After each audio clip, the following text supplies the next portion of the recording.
Hello and welcome to part 1, data preprocessing. So I had to start with this part because this is a crucial step in the journey of making a machine learning model. If there is no data preprocessing, your machine learning model won't work properly.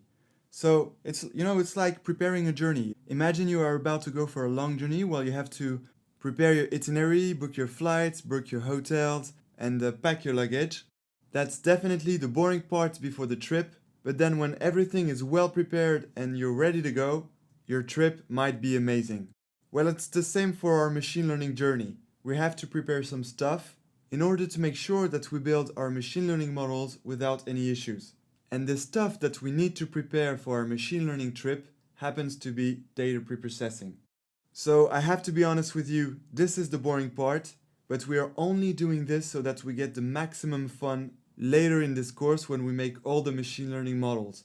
So trust me, we have to do it because if we don't do it, we will miss out on all the fun of machine learning.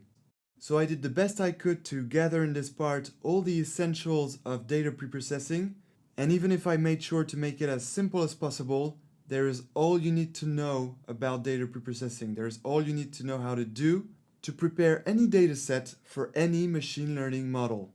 So excluding this one, there are going to be 8 tutorials in this part. So hold on to them, and I promise you that we will get a lot of fun once we start our machine learning journey.